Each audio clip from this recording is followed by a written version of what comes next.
Welcome to the LDN radio show, brought to you by the LDN Research Trust. I'm your host, Linda Elsiegood. I have an exciting lineup of guest speakers who are LDN experts in their field. We will be discussing low-dose Naltrexone and its many uses in autoimmune diseases, cancers, etc. Thank you for joining us. Today we're joined by Kate from the United States, who takes LDN for Lyme disease, type 1 diabetes, and Hashimoto's thyroiditis.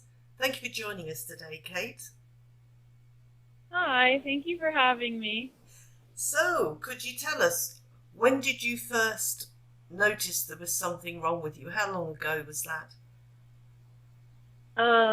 So I guess I'll just give a little background first. So I am 24, and I have type 1 diabetes and Hashimoto's, and I've basically always been pretty healthy, never really had anything to really worry about with any sort of chronic issues other than those. But I was diagnosed at a young age, so it's kind of like I always had them. And then I was finishing my undergraduate degree in 2020 when COVID hit. And in early May, I woke up one morning and I basically just could not move. I had a horrible stiff neck, a headache, really, really bad joint pain, which ended up turning into migratory joint pain. And so living in New Jersey, everyone was like, oh, well, looks like you should look into Lyme disease. And I got very lucky because, if anyone knows about Lyme, it's usually a really difficult thing to kind of get tested for, and doctors don't really take it too seriously. So I immediately got tested for it, and, the whole thing came back negative, and it was a whole debacle in and of itself. But eventually, when I really didn't have an answer, I was like, it has to be Lyme. And so I got put on antibiotics, and I treated for a while, even though I presumably caught it in the acute phase. But I just wanted to make sure I kind of covered it. And so I did a combination of antibiotics and herbs, and eventually my symptoms had gone away, but I was left with different symptoms than I had originally started with. And it was just a lot of I just felt exhausted. Like my body was just so tired of fighting, but it wasn't the Lyme anymore that I was fighting. So I was like, what is going on? So I just kept telling my doctor, my immune system just doesn't feel settled. And that was what I was constantly saying over and over again. I was like, my immune system just does not feel settled. I was going to bed feeling like I had another round of mono or something like that, which I had mono a bunch of years ago.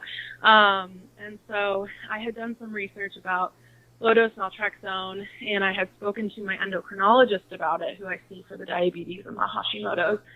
And she wasn't really a big fan of it. She said they don't use it. So I asked my integrative doctor about it, who I was seeing for the Lyme, and he was like, oh yeah, I prescribe it all the time.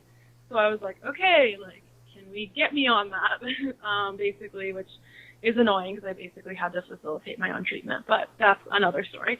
And so I got put on LDN, and within a couple of, I don't even know really at this point because it's been about a year since I started taking it. But within I would say weeks to months, I was a different person. Wow. Oh, that's amazing. So when you first started, did you notice any introductory side effects? So I did have a headache, which I feel like is a pretty common symptom or side effect when people start LDN. It's actually funny to look back in the LDN group that a lot of people are on Facebook, because I posted very, very early on in my LDN experience about having headaches. So it's kind of a nice validating paper trail to kind of see all the stages of LDN that I went through. But yeah, I would say really just the headaches. I actually am still fiddling with my dose a little bit, because it ended up turning out that I think I'm a little bit more sensitive to it than I thought.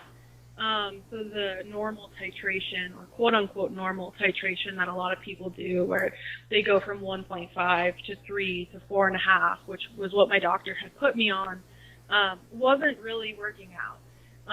So even though I love LDN, I think it is an amazing, magnificent drug. I'm still figuring out like my ideal dose, because I still don't really know it yet. Mm-hmm. Okay. So what did it do for your diabetes? So that's an interesting one. Type 1 diabetes is a Th1 dominant autoimmune disorder. So the pancreas, basically, it's an organ-specific autoimmune disorder. So the pancreas is no longer producing insulin. The body attacks the beta cells. And based on, diabetes research has come a long way in the past couple of years. I mean, I've had type 1 since I was 7, so it's been like about 17 and a half years. Oh my goodness, I just lost my train of thought. Oh boy, I just lost my train of thought. You were saying that you'd had diabetes since 7. Oh, yes. And so, sorry about that. It's okay. So I think they say, like I was saying, like the research is still kind of coming along. Type 1 is like still such a tricky autoimmune disorder that they haven't really found a real root cause for just yet. So I don't really know if, when you balance the immune system, if type 1 diabetes patients will really start producing their own insulin, because I'm virtually positive that once the beta cells are destroyed, I don't think they come back. So I guess the long answer to that was, I haven't noticed the difference with the type 1. It's more of like every other autoimmune process. I've more so noticed the difference with the type 1, not really much. Okay. So you still keep the same level of insulin as you did prior to LDN? Yeah, I mean, for the most part, type 1 is very different than type 2. So a lot of type 2 patients usually take like very strict amount of insulin, and they try to stick to like a certain carb amount every day and exercise amount every day. But with type 1, it's like everything will affect your insulin levels, whether it's like your hormones or the heat outside, or like just the cilia, stress, cortisol, adrenaline, all those things really affect. I mean, they affect people without diabetes as well, but people who don't make their own insulin, it's obviously quite more apparent. So yeah, I would say my insulin needs really haven't changed too much since I started LDN. Okay. What about the Hashimoto's? So it's interesting. I've had a little bit of a different experience than a lot of, than a lot of people I know. I don't know about like the general public, but my Hashimoto's antibodies actually went up when I went on LDN, but that was because my LDN dose was too high, and I didn't realize that until months later. People were telling me that LDN just kind of like weeds out the bad before, the good happens. Like, a lot of times people will talk about LDN kind of bringing out like Herxheimer reactions in people.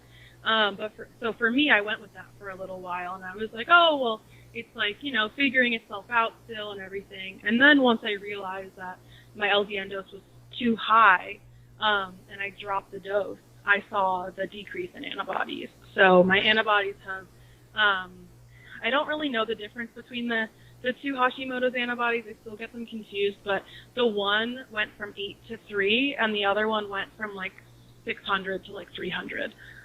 That's very good. I would have to say, people with thyroid conditions normally start lower and go slower. What dose are you on now?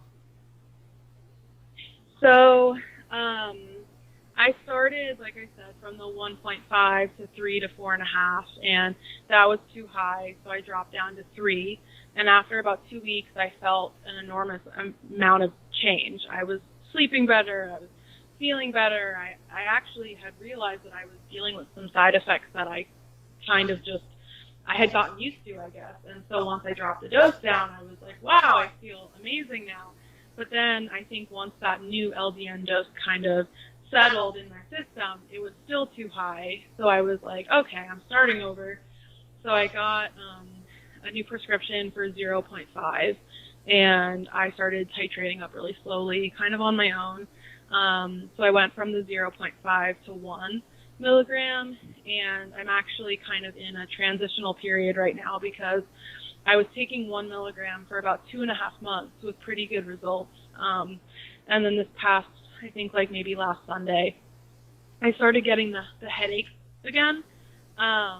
And so I was like, oh no, like I got so upset because I was like, this was working so well.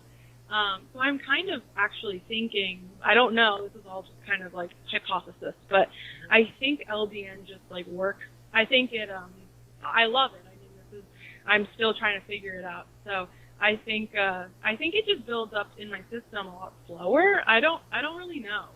I'm wondering if maybe I just don't need to take it every day, because like I know sometimes people's receptor sites are different. Mm-hmm. But getting the headaches back and being on such a low dose, you might even try to go up by 0.5 and see if it is the dose that is too high, and then drop back again. Yeah, it is. It's so annoying because like I want to be on it so badly because I love it and it helps me tremendously, and I know how much good it can do. It's just this dose it's so difficult to kind of figure out, and it's annoying that it doesn't have like like a standardized dose where everyone just takes the same amount. That would be so wonderful. But I think I'm just more sensitive to it than maybe most people. Or I don't know. I mean, it seems like in the groups a lot of people are sensitive to it, but it's actually interesting because LDN actually raised my cortisol when I first started taking it, which is a symptom or a side effect that typically people get with like the really high doses, like 50 milligrams, 100 milligrams, 300 milligrams. But I was experiencing on 4.5. So I think my body is just sensitive to it. And then as I continue decreasing the dose, my labs go back into range. So. Okay. I mean, there are people that stick on 1 milligram even, that it works well for them. It's not a case of the higher the dose, the better the benefit. It really is finding that dose for you, which, as you found out, isn't always easy. No, for sure. It's definitely not easy. Well, hopefully you'll find it and not give up. But your Lyme disease symptoms, do you still have any of those, or have they all settled down? No, so they are all gone. I celebrated 2 years ago, I believe, from last Saturday. I think it was May 14th. So almost a week, a little over a week ago. I had a really nice day. I went to yoga, I got coffee, and I just kind of reflected on the fact that it's been 2 years since I got sick, and I owe a lot of it to LDN. I owe it all to myself for doing so much work when, I went to doctor trying to figure out really like what were things I could do that would help me get past this hump, which I had already thought I got past because my Lyme symptoms had abated. But, from what I kind of learned on my own is that I think the immune stimulation from getting sick was just so great that I think if I had not taken LDN, I would have probably, unfortunately, developed another autoimmune condition. And taking LDN completely just reset that balance, I think. Well, that's amazing. I mean, there are so many people with Lyme disease. As you were saying, it can be very difficult to get a diagnosis. It can take years. And it can also take years to try and get back some kind of normality. So, congratulations. You've done really well.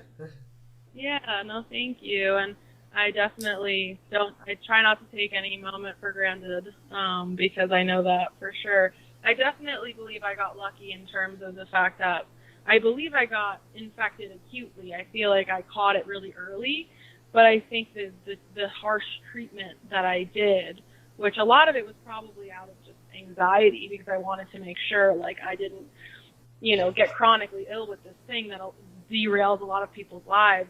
But I think taking like really harsh antibiotics and taking all these different herbals, which are all amazing, like they all serve such a purpose, but I think just swinging my immune system in a million different directions, just for someone with pre-existing autoimmunity, I just don't think it was good for me. And finding LDN was like the magic bullet, even though I'm still like fiddling with it. It's, you know, I still love it. It definitely changed the game for me once I found it. It's fantastic. Well, let's hope that you can very soon find the dose that is right for you. Yeah, well, it's good now that I know what I'm looking for, because before this, I didn't even know that I was having, you know, side effects. And now that I know them, I can, you know, adjust a lot easier and quicker. Mm-hmm. Well, thank you very much for sharing your inspirational story with us today. Thank you so much. Any questions or comments you may have, please email me, Linda, Linda, at ldnrt.org. I look forward to hearing from you. Thank you for joining us today. We really appreciated your company. Until next time, stay safe and keep well.